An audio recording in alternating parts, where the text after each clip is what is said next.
Assalamualaikum warahmatullahi wabarakatuh. Selamat siang pada I dan teman-teman semua. Perkenalkan, nama saya Zidan Utama dari kelas metode numerik 02 dengan NPM 2206026800.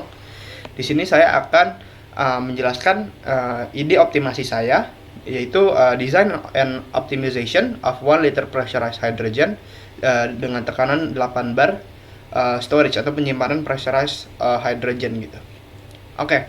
Sebelum itu saya akan menjelaskan dulu hidrogen itu apa sih. Nah, hidrogen itu merupakan unsur kimia dengan simbol H dan nomor atom 1. Hidrogen adalah unsur paling ringan dan paling melimpah di alam semesta, membentuk sekitar 75% dari massa unsur.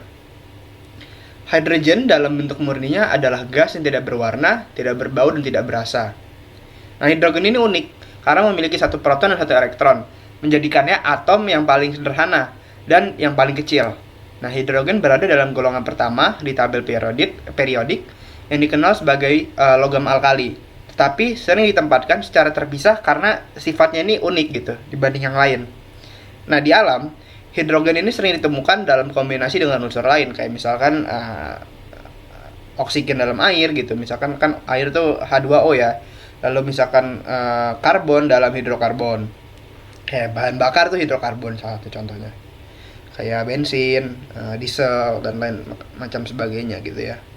Nah, hidrogen juga hadir di atmosfer, meskipun dalam jumlah yang relatif kecil.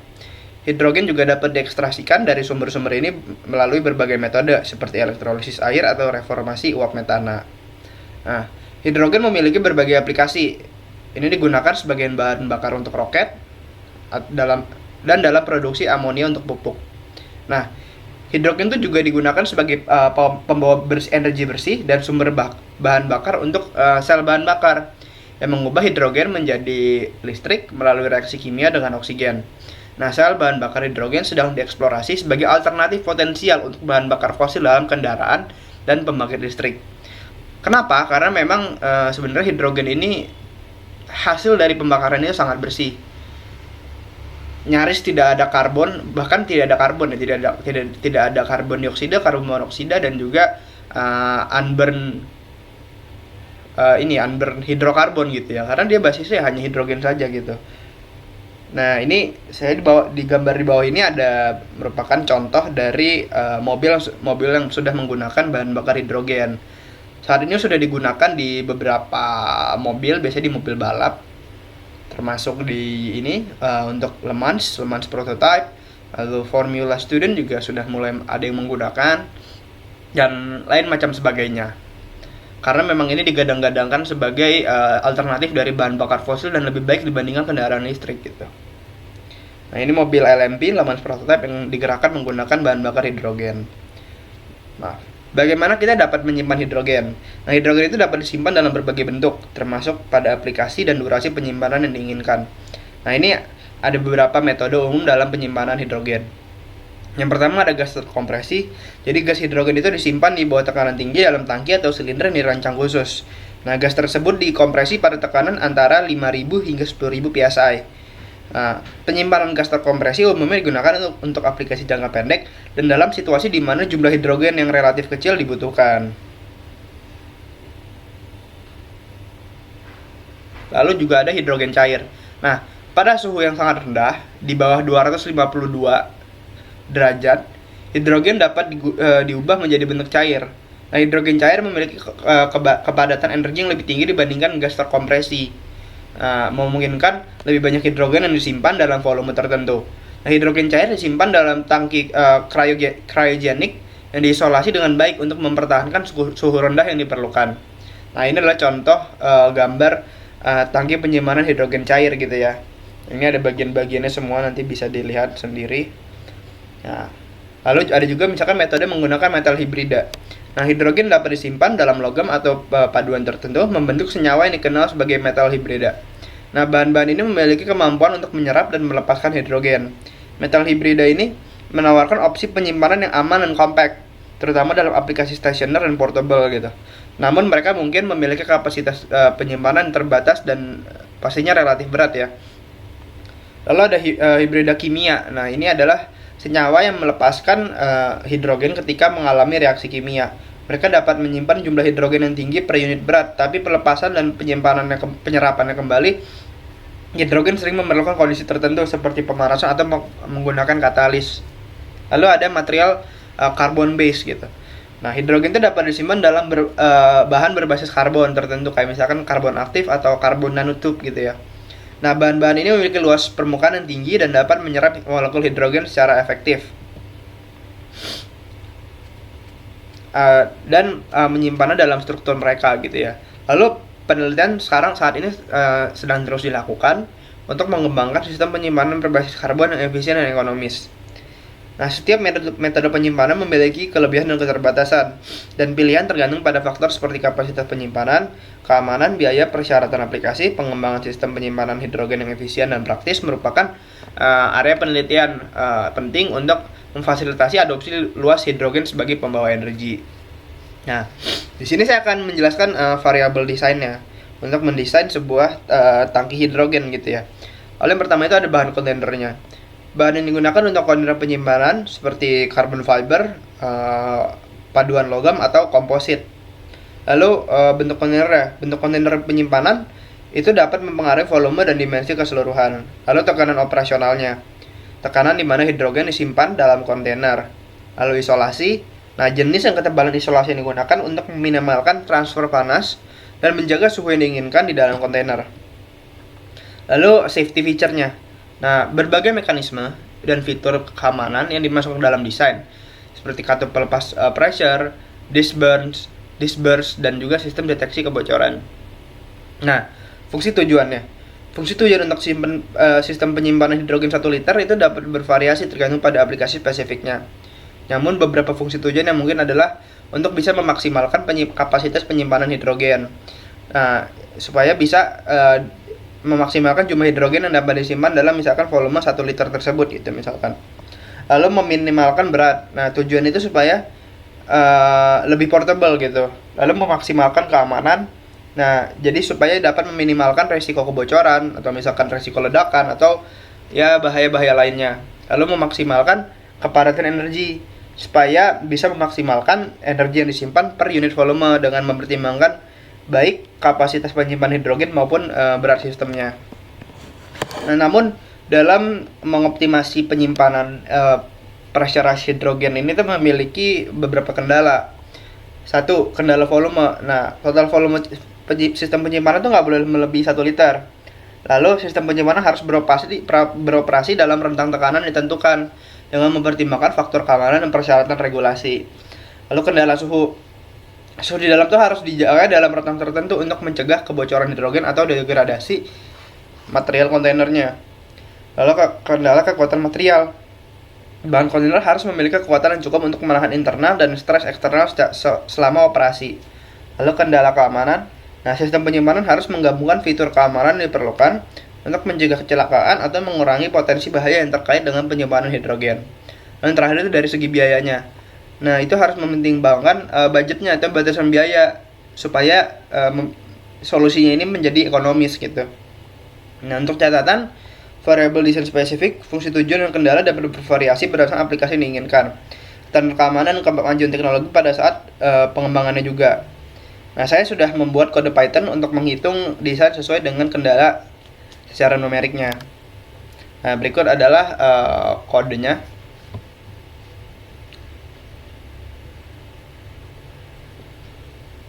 Nah, saya juga telah membuat initial design saya, istilah masih prototype untuk penyimpanan hidrogen 1 liter.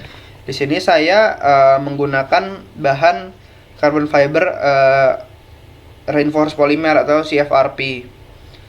Nah, saya bikin pegangan di situ untuk meningkatkan portability dan mobility tangkinya. Tangki juga menggunakan katup yang dapat dibuka dan tutup sehingga dapat mengekstrak dan mengisi ulang hidrogen dari tangki dengan mudah. Nah, kenapa sih carbon fiber reinforced polymer ini sering digunakan untuk penyimpanan hidrogen? Nah, karena dia tuh weight to strength ratio-nya tuh tinggi. Jadi dia bisa kuat, namun bisa bobot itu relatif ringan gitu. Lalu ketahanan terhadap korosi. Nah, carbon fiber terutama CFRP ini sangat tahan terhadap korosi, yang sangat penting untuk saat menyimpan hidrogen, karena hidrogen itu bisa menyebabkan embrittlement dan degradasi pada beberapa material. Cuman CFRP itu tahan terhadap korosi, memastikan integritas dan keamanan jangka panjang tangki penyimpanan. Lalu permeabilitas rendah. CFRP ini memiliki permeabilitas rendah terhadap gas hidrogen, artinya mencegah atau meminimalkan molekul hidrogen yang berdifusi melalui material. Ini sangat vital untuk menjaga tekanan yang diinginkan dan mencegah kebocoran, memastikan penyimpanan hidrogen yang efisien. Lalu ada ketahanan fatiknya. Nah, CFRP ini memiliki ketahanan fatik yang sangat baik. Penting untuk tangki penyimpanan hidrogen yang mengalami siklus pemuatan karena perubahan tekanan. Nah, ini dapat menahan siklus pemuatan dan pengosongan berulang tanpa degradasi atau kehilangan kinerja yang signifikan. Lalu, fleksibilitas manufaktur. Nah, carbon fiber reinforced polymer ini juga bisa dibuat dalam berbagai bentuk dan ukuran. Nah, jadi desain itu bisa fleksibel dan bisa menciptakan tangki yang memenuhi persyaratan secara spesifik. Nah, itu bisa dibentuk, dililit, atau dilapisi untuk mencapai bentuk yang diinginkan. Jadi cocok untuk berbagai aplikasi. Nah, lalu yang terakhir, nah, dari segi safety-nya, CFRP itu memiliki fitur keamanan yang baik untuk tangki penyimpanan hidrogen.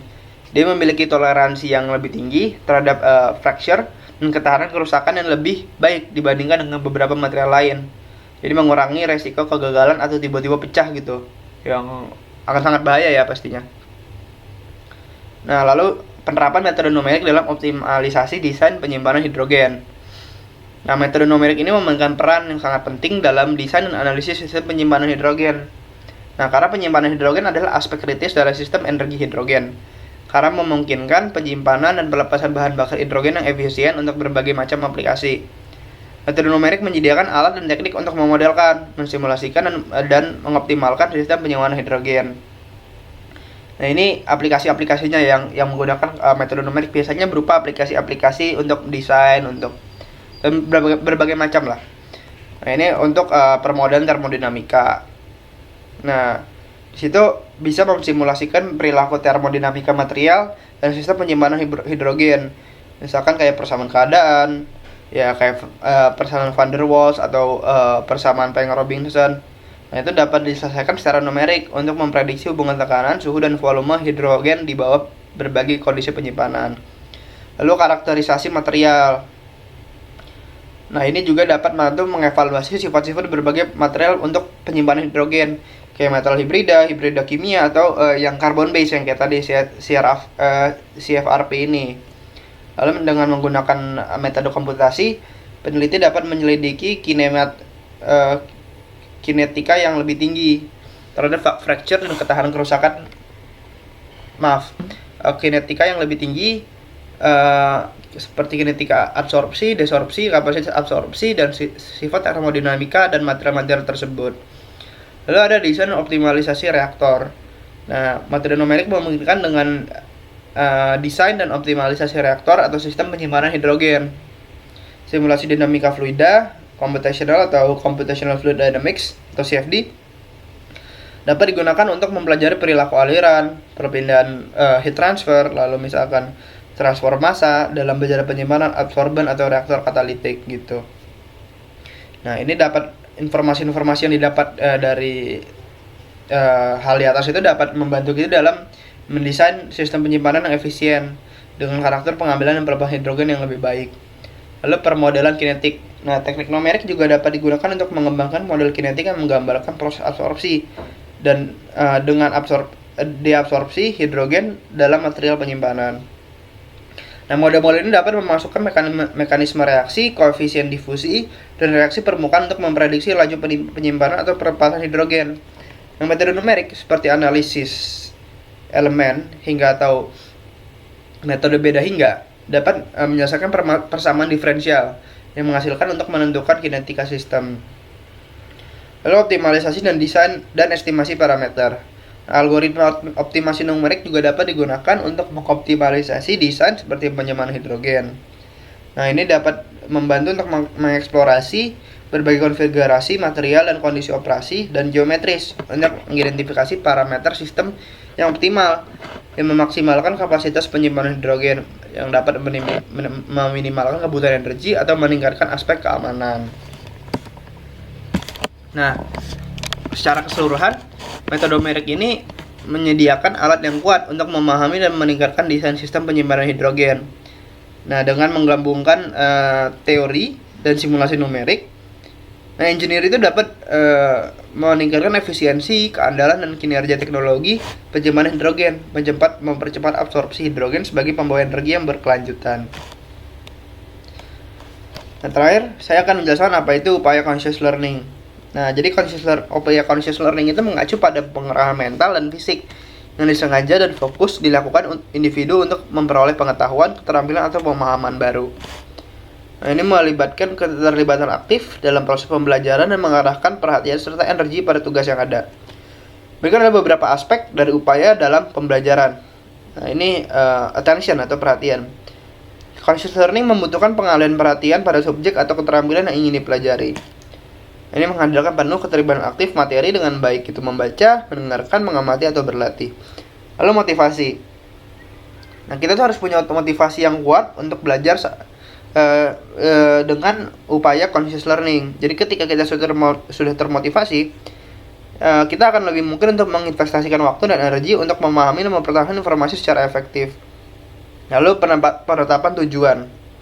Nah, menetapkan tujuan yang jelas dan dapat dicapai membantu dalam mempertahankan fokus dan membimbing upaya seseorang.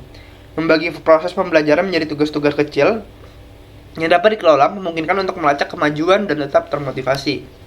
Lalu latihan dan pengulangan. Nah, upaya conscious learning ini sering melibatkan latihan dan pengulangan yang sengaja untuk memperkuat pembelajaran. Dengan menggunakan sesi latihan reguler dan meninjau materi secara berulang, seseorang memperkuat pemahaman dan mengkonsolidasikan pengetahuan atau keterampilan. Lalu strategi pembelajaran aktif. Nah, dengan mengadopsi strategi pembelajaran aktif, itu mendorong upaya conscious learning.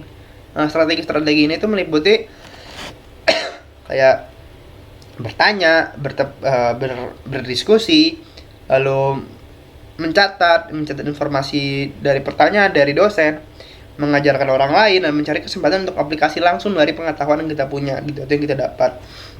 Lalu pemantauan dan refleksi. Nah, menyadari proses pembelajaran dan memantau kemajuan adalah aspek penting dari upaya conscious learning. Secara teratur, merenungkan apa yang telah dipelajari, mengidentifikasi area perbaikan, dan menyesuaikan strategi pembelajaran sesuai kebutuhan dapat meningkatkan hasil pembelajaran. Lalu manajemen waktu. Nah, mengalokasikan waktu khusus untuk pembelajaran dan meminimalkan gangguan sangat penting.